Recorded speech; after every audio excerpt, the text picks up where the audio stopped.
Hello, everybody, and welcome to today's Business Spotlight. I'm your host, Todd Rodden. I'm a certified executive and business coach. I am an Aspire Action Coach based here in Southwest Ohio. Thrilled to have you join us on the series. A really compelling story of a second generation leader in the construction business here today.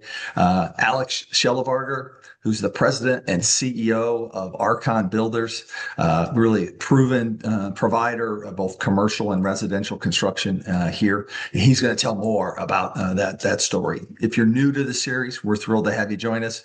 We encourage you to hit the subscribe button so you can receive future messages like you're going to hear from Alec today. So without further ado, Alec Shellabarger, Arcon Builders, welcome to the Spotlight series. If you could take a minute, tell us a little bit more about your background, why construction, and Arcon. Yeah, absolutely. Well, first off, just want to thank you, Todd, for having us on. I'm looking forward to sitting down and leading up to this. Yes, Arcon Builders, established in 1985 by my father, originally TNR Construction. Him and a brother started it, and we incorporated it in the mid 90s. Residential contractor through the 90s and 2000s, a little bit of commercial sprinkled in. I joined the business part-time summers in the mid 2000s and full time around 2014. And have kind of worked alongside of my dad and uncles, and as the company's grown into the position that I'm in today through superintendent, project manager, estimator, vice president, and then most recently, as of the turn of the calendar year, moved into the role as president and CEO. Something that Tim and I, my father and I, who now currently fulfills a position of CFO for the company, worked on for about 3 years, working on succession. So it has been a very positive transition, but definitely something that takes time. And today, we do, like you mentioned, currently operate both residential and commercial. Historically, we are a residential contractor, but today commercial construction makes up about 85% of our annual revenue. And we serve both the public and the private sector commercially, working with local jurisdictions, state of Ohio, even some federal projects, as well as private industries throughout the Miami Valley. Residentially, we mainly are a custom home builder. We do have a few developments of our own in Arcanum and Brookville, but most of what we do are single family custom housing. Kind of building upon that, there's lots of builders and construction firms. What do you think separates Arcon from the other players in the market? I would say it's our focus on experience. At the end of the day, that is our mission, is to provide the best experience for our customers, vendors, and employees. And we truly embody that in both divisions. Even in the public market where it's more rubber meets the road and just nose to the ground, we still focus on the relationship with the owner, with the architecture firm, and with our trade partners at the end of the day. And so it's really just trying to create that experience. Same thing when it comes to the custom homes.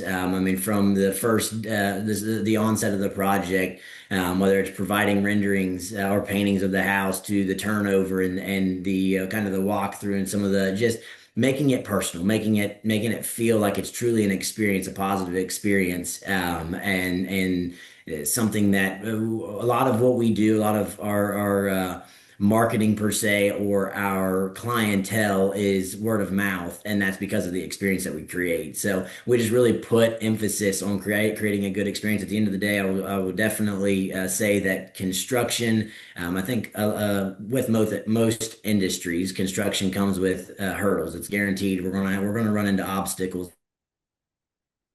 but it's not about the obstacle, but it's how you react to those obstacles. So that's just something. At the end of the day, we try to create that team mentality, and push forward through that, with the owner and or design firm hand in hand, versus trying to just push through it ourselves, or just making them push through it themselves. They're curious, yeah, and if you're building a new house or a new facility for your business, there's like 1,001 things going through your head. It can be a very stressful time. So having a building partner who can really focus on your experience and keeping it, you deal with the obstacles, so I don't have to, can really change my experience. It sounds like a great win. You mentioned the power of word of mouth. Curious, as you've grown over the years, how have you encouraged that growth of word of mouth, and or are there other kind of marketing strategies that have really, borne fruit for you? Yeah. So, word of mouth was probably 90% of our marketing 5 years ago. We didn't really have to do much. I mean, when it came to the residential side of things, I mean, it just continued to flow in. We had a lot of good local partners, and so that word of mouth really just went a long way. As we pushed into the commercial, because commercial's grown substantially to the point where it was a few percent of the business to now it's 85%. That's been a different story, especially as we pushed into the private commercial sector. The public sector is a little bit easier. I mean, you go out and it's low qualified bid most of the time or qualifications, but we've really had to push more into marketing. Both on-site marketing has been a big thing. I hear more times than not. I mean, you guys are all over the place. I see your signs down south of Dayton and up north of Salina, and I mean all around. So it's a lot of that, just making your presence known by visually marketing on site, as well as really pushing in and embracing the social media aspect of it. That's been something we've created recently in the last few years, a marketing team where that's a sole focus of theirs. And a lot of it really boils back down to marketing on social media, whether it be LinkedIn or any of the other social media platforms. And we've had a lot of luck recently out of Reels, and just something creating interaction that's relatable for individuals. At the end of the day, you do want to show what you provide, but you get more interaction when you create relatable content that maybe isn't specific to your industry. And so that's been a big thing that our marketing team has been pushing into as of recent is creating relatable, as well as technical marketing, and presenting that out there. I love that. Hey, that relatable content. Maybe you could go a little deeper. Maybe share an example of what might be, a typical post that really highlights that kind of relatable piece. Absolutely. So we had one here recently that we posted that had about a little over 4 million views and a lot of shares and stuff like that. And so it really had nothing to do with construction at all. It just had to do with it was actually a video of me that they took, and it said he's going to leave at 5, and then it stopped and it said 2 hours later he's still at the office. He skipped lunch, and I mean, so it's just something that a lot of people can relate with that, and it resonates with them that we often have plans and desires of our own, and then the workload creeps in, and so that type of content where it's not like just going out and posting pictures of our projects or speaking specific to constructability and stuff like that, but posting things and marketing to a fact of just interaction. And then it gets your name out there, and then more people see it. And then they're like, oh, yeah, actually, I saw that video of you. Or it's reposted to another 10,000 people that they can see it. So that's really been a lot of what we've seen. The more relatable content that's not specific to construction, because that construction marketing content only speaks to somebody that's looking to build or has built recently or in the past. And so most people aren't always of a mindset of, oh, I want to go build a house, or I want to put a new building up or renovate my existing space. But they're always like, yeah, I mean, the workload's a lot, and there's a lot going on. So A great example. I love that. I think most CEOs and presidents of businesses could identify with that one post as well. I'm curious. You talked about how the business shifted to more of a commercial focus over time. A lot of businesses struggle with how to kind of niche down, focus on certain targets. Right? Curious, what were the factors that kind of drove you to say, hey, I think we'll still do some residential, but we're going to really hone in on the commercial side of the business. yeah. So what I specifically, when I got into the business, I had no interest in residential construction at all. So when it was presented to me the opportunity to be a part of the business and kind of come on at Arcon, I kind of voiced that like I don't have interest in getting into residential construction, and so that was met with the opportunity that, hey, you know what, let's try the commercial thing. So I had the support in the commercial side, and then with my age and the ability and drive that I had, that's kind of what pushed us in that direction. We still come do the same volume of residential that we've done for the last 5 or 10 years. So not a whole lot of movement from that standpoint. But there is a lot of opportunity in commercial. And so as I pushed into there and I've grown the team around that, it's just exploded, and it's been a lot of really good growth in that. So it was more opportunity, and then my drive and my investment interest Okay. that kind of aligned with that. No, hey, thanks for sharing that background. So, hey, every leadership journey with a business has some twists and turns, some hills and valleys. So maybe, hey, what was a past challenge you've had maybe in the last 5 years or so that you and the team had to overcome, and what did you learn from that, Alex? Yeah. So I would say, I mean, any first generation company or any company that's a startup, you often get into it and you're kind of flying by the seat of your pants, cowboy in it, if you will. And so a big thing that has been a struggle, and we've been working on and found a lot of success in, is the systematizing of the company, and really putting SOPs in place and creating structure, and that way it is scalable ultimately. But when you come from, there's a lot of knowledge in individuals, the leader's head, but it's not on paper. It's been taking that, putting it on paper, and then being able to continue to multiply off of that.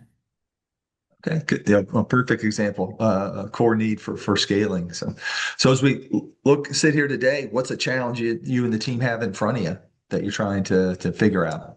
I would say it's continuing on the SOPs. That's just something we continue to onboard new management software, and as you roll that out, then it kind of changes everything. I mean, the road to success, something I always use, the road to success is always under construction. I use that because we're in the construction industry, but it's like once we get to the point that we think we are where we're at and we've got all that systematization in place and the SOPs and we're operating well, then we onboard a new software and then we got to start back over. So I think that's been it. Right now, we're in a major growth period. We're actively trying to grow the team, and it's like we know that if we do not put certain SOPs in place, that we're not going to be able to plug and play individuals and really onboard successfully. So that's been a big thing that we've been working on since the turn of the calendar, is making sure that all of that is systematized well so that we can onboard that next level of individual or individuals. I mean, there's a handful of people that we're trying to bring on now, and that's really the opportunities there for growth. Plenty of work, plenty of market share, but we have to have the people, and that's really what it boils down to, is needing to be able to successfully onboard more people. So kind of building upon that, team, as you just said, essential here, right? So there's having onboarding processes, but there's still the ability to attract, Yep. great talent, and also to grow and develop and retain the talent you have on your team. So what are some of the keys to your success there? Yeah. So one thing is we are intentional with our hiring. So a lot of the individuals that have recently joined the team, recently being in the last 2 to 3 years even, they were sought out. Very rarely is there a resume dropped off that ends up becoming a long-term staple hire. And so we will, I mean, we're a company of 32 people. We're a construction manager at the end of the day. So we don't really self-perform anything. We manage the process. So we're hiring people in management positions. So when you're hiring somebody for management, you kind of want to know you're out there actively looking for people that you work with that manage well.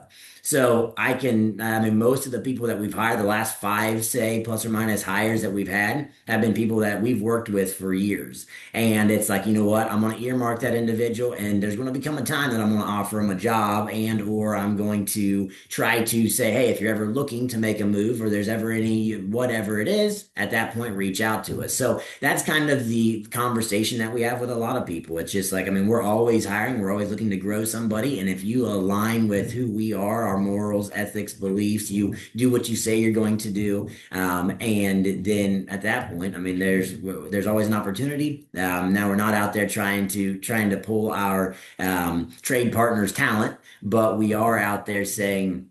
Um, we understand that you are a high performer, a top performer, and we seek top performers. And so at the end of the day, if you're ever looking to make a move to better yourself, keep us in mind. And oftentimes the phone rings a couple months later or even years later. And it's like, hey, it wasn't the right time at the time, but now is maybe the right time. So I think one thing is being intentional with the hire. And when you're intentional with the hire, they feel that value. I mean, when I reach out to them and I make that statement to them, they're like, wow, I mean, that's, I'm already valued and I'm not even on the team. And I think retention is based off of valuing the employee, giving them a platform to be heard, and then truly listening to them.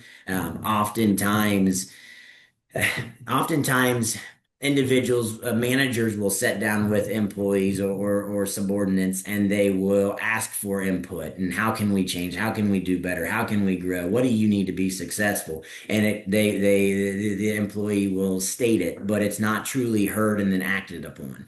So don't ask the question if you're not going to actually do something about it, because you actually hurt your credibility when you ask, you give them a platform, that you ask them, they give you their opinion or the areas in which you need to change, and then you do nothing with it. At that point, they're like, well, you know what? I can't. I mean, it's pointless. I'm going to stop talking to that individual. I'm going to stop opening up. I'm going to stop investing myself into the company, because at the end of the day, what I have to say isn't valued. So I think true retention is found in value. People will always be able to make more money somewhere else. I mean, that's the grass is green on the other side statement. But when you value somebody, and you give them a platform, and you create ownership for them within the company, and I'm not talking stock share, I'm talking just the ability to take true ownership in their projects and in development, always being open to change and suggestions. That is what creates retention. Hey, thanks for sharing multiple examples there for our listeners, not only on the how to recruit and onboard great talent, but also kind of reinforcing the culture once they're there. So, uh, so as you look forward, you talked about growth potential. What's your vision for the business long term? You look, I don't know, 5, 10 years down the road, where you see Arcon getting? Yeah. So we're going to continue to push the commercial side. We're located in Arcanum, Ohio, and so our residential demographic is in an area that is not highly populated. So there are some certain constraints around that. We're always looking at different development opportunities, so we'll continue to do so. But commercially, we're going to continue to extend our footprint, and also do a hard push into the private sector. We've been doing that the last few years, but our goal is to continue to push even harder into that and creating more relationships, from that standpoint. Really design on the design build side of things, but getting in with industry moguls, like Crown Equipment Corporation, somebody that we're in with, and building for Dubs Company, Goodwill. I mean, those type of entities where they value the experience that you bring to the table. The public market is very, I mean, it's the backbone of who we are, the public sector, but it's low qualified. And when it's low qualified, it's kind of a race to the bottom and still trying to make profit. And so it's a good industry. We will never get out of it, because we saw it during the recession during COVID. Everything shut down. The private sector stopped. spending money because of the unknown. Inflation went through the roof. They held their money even more. And the public sector was not that way. They continued to do projects. There was plenty of work. I mean, we grew 128% in COVID year. And so, I mean, it was a major year for us, and we've continued to build off of that. This is commercially speaking from that standpoint. So we will always maintain at least 50% of our commercial side in the public sector just because that diversity creates a recession-proof business, and that's one thing that we seek. So you've been in the business a while. You kind of grew up in the business, but now, taking the reins as the president and CEO, that's always a critical transition for the business. What advice would you share with others of what you've learned so far in making that transition, Alec? Yeah. Um, I would say the biggest thing, and kind of sounding like a squeaky tire here, squeaky wheel rather, but it's the people. Truly valuing the people, acknowledging and understanding that any business is likely no business without the people. And I know that there is a continued push of AI and that replacing people, but ultimately you'll never, that human interaction, that relational side of things, that's what we desire as human beings. And when you create that and you truly understand the value of people and how people are the backbone, even if you can automate your business to some degree, you still need to make sure that you're not chasing the almighty dollar or success over the value of the people that got you to the success. So that's my biggest goal. Again, I mentioned to you, Todd, before. My passion is not really construction. I enjoy it, but it wasn't like I want to be in construction when I grow up. It was the platform in which I was offered by my father. But my passion is in business and workforce, people development, and truly finding inefficiencies and making them efficient, figuring out what somebody is struggling with and saying, giving them the opportunity or the training or whatever to be able to be confident in what they are doing. And so in my position now, and it's really been where I've been operating in as the vice president as well over the commercial division for the last several years. But in my position now, it's company wide. So I just got done doing year end reviews with all 31 employees. And you just sit in and you hear and you create, and we set goals for 6 months and 12 months. And we check in every 6 months and regularly just trying to help them identify areas that they need to improve or want to improve. And what does that look like? And I'm very passionate about both personal and professional life. I'm confident in saying that. I mean, when we spend as much or more time in our professional life than we do in our personal life, if one of those is out of balance, it's going to impact the other. So if you have a healthy professional life and a healthy personal life, then you're going to enjoy life in general. But if one of those is out of whack, it's going to impact the other. Hey, thank you for sharing that. We were talking offline before we started the recording, and you're a very active learner, reader. Is there a book or a podcast series that's been very influential to you recently? Yeah. So as of recent here, actually currently, I'm reading Leaders Eat by Simon Sinek, and it's been funny because I was actually purchased for me a year ago at Christmas, and I hadn't got into it. There's other books ahead of that, and then I finally get to it, and I've been reading it, and I've talked with, I don't know, probably 3 to 5 individuals that were just in the middle of conversation, and I referenced something in there, and they're like, "That's from Leaders Eat Last by Simon Sinek." And I'm like, "Yes, it is." And so it's just funny how that book just resonates with a lot of people. And so it's been very good. I'm about 2/3 of the way through it. But that's been very beneficial. And then a podcast that I've listened to for the last probably 3+ years has been the Construction Leading Edge podcast with Todd DeWalt. It's mainly focused around the residential construction industry. However, he speaks heavily on systematization and nailing the handoff and just a lot of things that just hit home for us. And so that's where I've really that has created the drive and the push and clarity when it comes to systematizing the company and continuing to push in that. Hey, thank you for sharing those specific examples. So, Yeah. Alec, our time flies in these discussions. That's great information here. So, as we look to wrap up, what are the best ways for folks to get connected with you and Arcon and learn more? Yeah, absolutely. So our website is arconbuilders.com. We're on all social media platforms, LinkedIn, Facebook, Instagram, and then reach out. Our office number, 937-692-6330. Ask for Alec. I'd be happy to connect with you. And whether it's on a business or personal level, encouragement or just an opportunity to sit down and connect and continue to improve and push on relationships. At the end of the day, networking is key, and it doesn't just need to be a business opportunity to be able to further that network. So always interested, always willing to sit down. All right. Hey, thank you. Encourage folks to go check those out both on social media, the website, and hey, give them a call as well. So, Alex, you shared lots of insights in our brief discussion today, and I think some good inspiration to our viewers. Curious, as we wrap up today, what are you inspired by?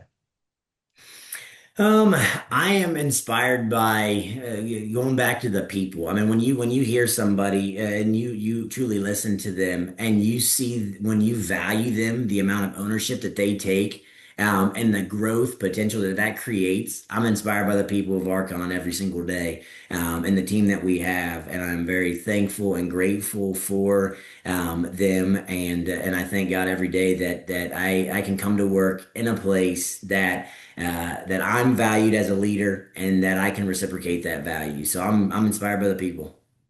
All right. Well, thank you. Lots of inspiration from you today as well. So, thank you for sharing your story and the Arcon Builders story with us today as well. So, thank you. Yeah. Thank you, Todd. Absolutely. It's All been a pleasure. right. And to our viewers, we're thrilled to have you join us today. Again, we encourage you to hit the like button. That does help us spread the message. And again, if you haven't already, hit the subscribe button so you can receive future inspiring messages like you heard from Alec Shellabarger today. And with that, I hope you all have a terrific day. Thank you.